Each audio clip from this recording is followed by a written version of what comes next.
आजच्या एका नव्या व्हिडिओमध्ये एका नव्या दिवसामधून आज आहे आपला ऋषिकेशमध्ये तिसरा दिवस आहे आजचा ऋषिकेशमध्ये आणि दुपारच्या जवळपास 12 वाजता आले. आज जरा उशीर झाला झोपायला का नाही उठायला. काल जरा लेट झोपलं होतं आणि दुपारी 12 वाजता हां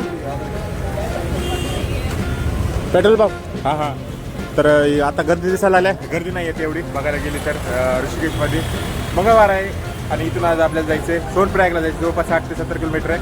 मी पहिल्या दिवशी केदारनाथ जाताना सोनप्रयाग आणि धारा मंदिर जे आहे धारादेवी मंदिर जे बी रस्त्यामध्ये लागते 60-70 किलोमीटर आहे. मग आज ठरवलं जाऊया आपण सोनप्रयागला आणि धारादेवी मंदिरला 12 वाजायला आलेत आणि 3 घंटे लागतील. 60-70 किलोमीटरचा प्रवास आहे. ही आपण स्कूटी घेतली जी की 500 रुपये पर डे पर माणसाला पडते. एका तुम्ही 2 जण बी फिरू शकता पण पर डे 500 रुपये घेते. आणि मेन म्हणजे इथं लायसन लागते. बिना लायसनचं तुम्हाला स्कूटी देत नाही. तर स्कूटी आपल्या भाऊ दिल्लीमधून भेटला होता. दिल्लीचा आहे तो प्रांजल नाव आहे त्याचं. तर दिल्लीमधून भेटला होता. आम्ही हॉस्टेलमध्ये सगळं राहिलो. तर जाऊया इथून निघूया डायरेक्ट इथून सोनप्रयागला. सोनप्रयाग म्हणाला देवप्रयागला सोनप्रयागच म्हणलं देवप्रयागला जिथे की 2 नद्या संगम पावतात. एक आहे अलकनंदा आणि दुसरी आहे भागीरथी. 12 वाजायला आहे. बघूया किती वेळा टाईम लागते. निघू लागला आपण गाडी स्कूटीवर आणि ट्रॅफिक पण ठीकठाक दिसायला लागलं इथं. स्कूटी घेतली स्कूटीमध्ये पेट्रोलच नाही. पेट्रोलच बघायची गेला 2 किलोमीटर पुढे गेला आणि पुढे समजलं टप्पोच्या पुढे 10 किलोमीटर डायरेक्ट आणि गाडीचं आपल्या केलं नाही. तर तिथून वापस 2 किलोमीटर वापस आला. आता टप्पून खाली झाला ऋषिकेशला. मला वाटतं खूप जास्त ट्रॅफिक आहे आणि पेट्रोल पंप पण खाली आहे. जवळपास अजून 2 किलोमीटर खाली आहे आणि गाडीमध्ये तेल पण नाही. टाटा आहे जे लालवर गेला. जाऊया गाडी तेल टाकूया. 300 रुपये आला आणि खूप जास्त लाईन लागलेली दिसायला इथं पेट्रोल टाकायचं आहे. 300 रुपये टाकायचं आहे आपल्याला आणि पेट्रोलचा भाव किती आहे बघा 100 रुपये लिटर आहे. 100.31 पैसे आणि खूप जास्त लाईन लागले इथं ऋषिकेशमध्ये. सगळेजण स्कूटीज घेऊन फिरायला लागलेत ना त्याच्यामुळे.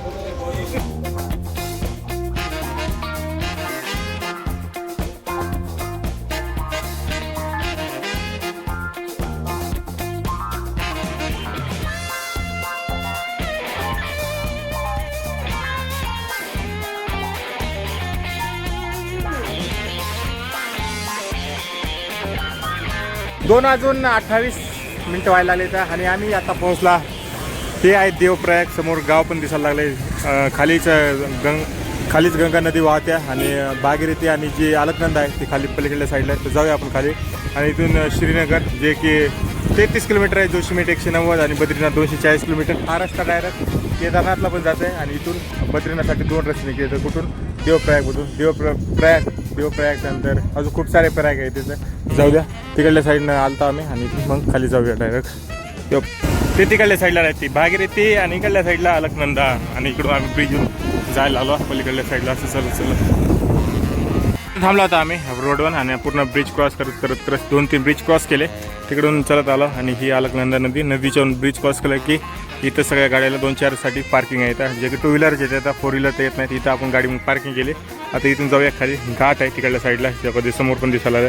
ते घाटावर जाऊया. जास्त लांब नाही 100 मीटर असून इथून खाली उतरायचं आपल्याला. आता पायऱ्यानं खाली आला आणि इथं जय गंगेचं मूर्ती लावले बघा. जय गंगे लिहिले आणि इथं दोन्हीचा मिलन होतं म्हणून गंगाचा इथं पूर्णपणे मंदिर बनलेलं एकदम सुंदरसं आणि खाली नदी आल्या घाटावर जे की समोरच आपल्याला दिसायला लागते. माणसं खूप सारे आंघोळ पण करतात.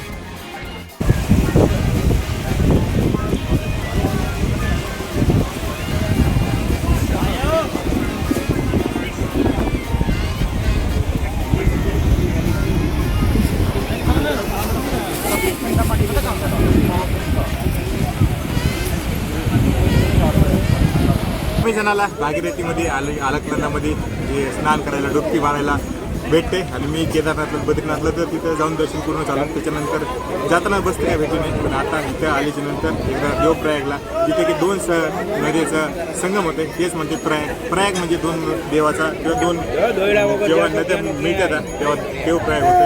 तर इथे पाठीमागच्या साईडला हे आपली जायला आली ती आहे अलकनंदा आणि दुसऱ्या साईडला ती आहे भागीरथी. तर जाऊया आपण वरामध्ये डुबकी लावूया.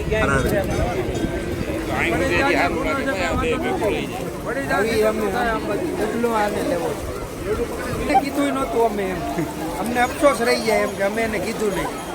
ભલે અમને ઉપાધિ નહીં કહી દીધું. અમે એને ભાઈ 10 વાર સમજાવ્યો હતો. પછી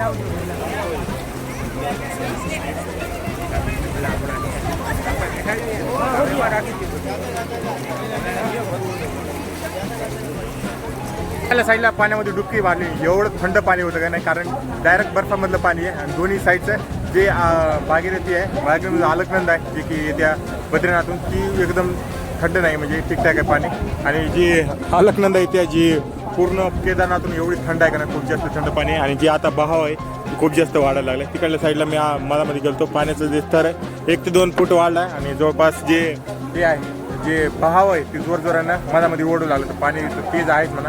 आणि जेव्हा खूप जास्त बर्फ पिघळते किंवा उन्हाळ्यामध्ये असेल तेव्हा पाणी इथवर येत असेल, जेव्हा पण पूर येत असेल कुठपर्यंत इथपर्यंत येत असेल, कारण दिसायला लागले ना पूर्ण वाढलेलं. आणि दोन्ही साईडला मंदिर आहेत, इकडं अलकनंदा जी की बद्रीनाथला येते आणि इकडं भागीरथी जी केदारनाथला येते. दोन्ही साईडला 2 मंदिरं बनलेली आहेत, मधामध्ये पिंड पण देवाच्या दिले तर महादेवाच्या. आणि मला व्हिडिओ मधून नाही काढू दिला. आणि जाऊया वरी.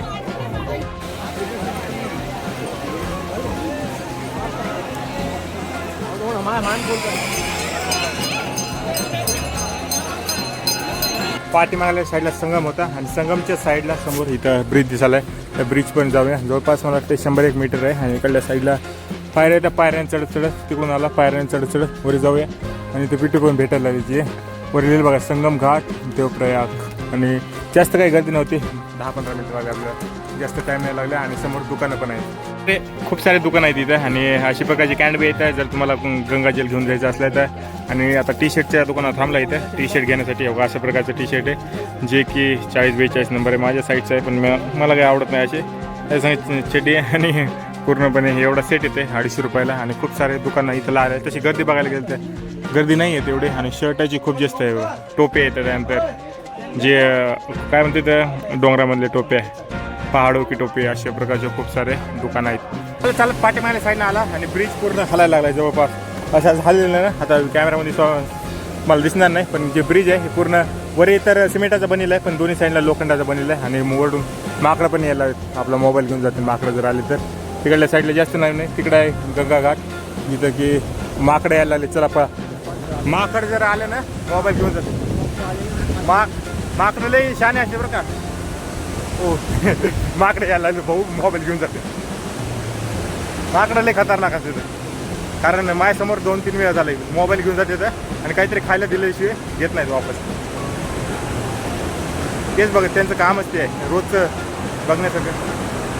साईडला आले जरा आता भागीरथीचा प्रवाह बघा कसा जोरानं व्हायला लागले, आवाज पण येत असेल तुम्हाला, एकदम जोरानं व्हायला लागले, कारण इथं दगड जास्त असते ना. आणि तिकडल्या साईडनं वरून अजून एक ब्रिज आहे जे की आम्ही खाल्ल्या ब्रिजनं आलतो, पण पाणी आहे ना ते खूप जोरानं वाजायला लागलं. गंगामध्ये डुबकी मारून आलो आता त्या पार्किंगपाशी. आणि जवळपास 4 वाजायला लागले. आम्ही 2 वाजता आलता, 2-2:30 वाजता आलता, 1-1.5 घंटा लागला, जास्त नाही लागला. आणि ह्या ब्रिजवरून चालतो, तिकडल्या साईडला मला सांगून करायचं. आणि जे पाणी आहे ते थंड पेय आहे आणि त्याचा प्रवाह बी वाढत आहे. आणि मेन म्हणजे त्याचे जे स्तर आहे ते पण वाढायला लागलं आहे. आणि या पुलावर फक्त माणसं आणि स्कूट येतात. जाऊया वापस आपण ऋषिकेशला, जास्त टाईम नाही लागला. रोडला आलीच नंतर एकदा तुम्हाला संगमचा देवप्रयागमधल्या दोन्ही जे नद्या येतात त्याचा एकदा वरून दाखवतो कसं दिसते ते. तिकडल्या साईडनं भागीरथी यायला लागले आणि सगळेजण नाव करायचं. आणि इकडल्या साईडला अलकनंदा यायला लागले. आणि हे पूर्ण असं काय देवप्रयागचा पूर्ण घाट आणि पूर्ण शहर कसं बसलंय पूर्ण डोंगरामध्ये, एकावर एक घर बसले तर. आणि रंगबिरंगी पण आहेत, जे की खूप सुंदर दिसायला लागले. तर वरी तिथं अजून एक मंदिर पण दिसायला लागले आणि वरी अजून एक मंदिर आहे. पण मंदिरापेक्षा जे घर आहेत त्यांची पण खूप भारी भारी स्ट्रक्चर पण आहेत आणि सुंदर पण दिसायला. ब्रिज पण आहे, जे हे ब्रिजवरून आम्ही गेलो तिकडल्या साईडला घाटागड. खूप जास्त ही लागली होती, तहान लागली होती, म्हणून आता काय केलं ही तर हापसा आहे, जलसंचय लिहिलं बघा, जल ही जलसंचन जीवन संचयन. आणि इथं आपला हापसा आहे जे की हापसा आहे आपल्याकडं महाराष्ट्रामध्ये कसा हापसा पूर्ण असते त्याचं हँडल. आता आपण हँडल मारूया आणि पाणी येतं बघा त्याच्यामध्ये एकदम थंड. अरे बाप, अरे बहुत टाईट आहे बाबा, खूप जास्त टाईट लागायला. जे आपल्याकडे असते का हापसा पांढऱ्या कलरचा तसाच आहे. आणि पाणी यायला लागले बघा, जोरजोरानं पाणी यायला लागले.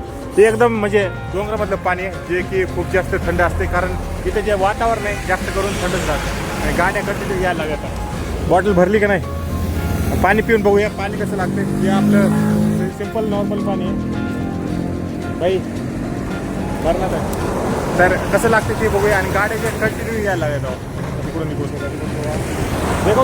अरे किती यार भरणार आहे बाबा संजय भाई. पाणी पिऊन बघूया कसं लागतंय. आणि पाणीचं थोडंसं पिवळं दिसायला आलंय, कचरा पण आहे याच्यामध्ये. तर बापरे बाप, तरी पिऊन बघूया थोडं.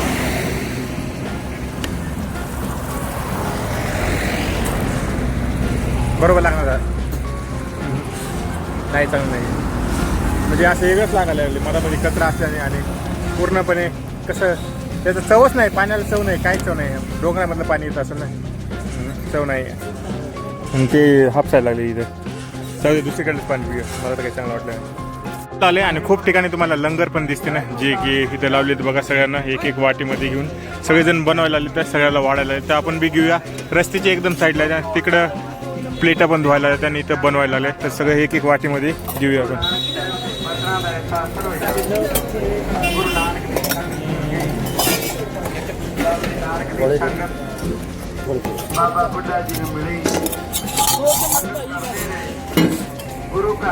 डाळ आणि भात घेतलाय आणि सगळेजण बसून इथं खायला आले होतं. मधामध्ये एका लाईनीला रस्त्याला तिकडून पण बसले होते आणि इकडल्या साईडला खायला लागले. एक लंगर खाला आणि अजून एक इथं फ्रीमध्ये जे प्रसाद आहे ते दिला जाते, तर घेऊया आपण एक एक एक एक.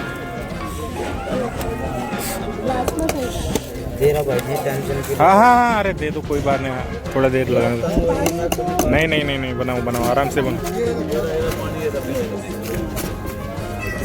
हां, थँक्यू. भंडाऱ्यामध्ये हे पण भेटलं आहे, डाळ, राजमा चावल आणि 2 पुऱ्या भेटल्या आहेत. त्या इथं द्यायला लागले तर सगळ्यांना.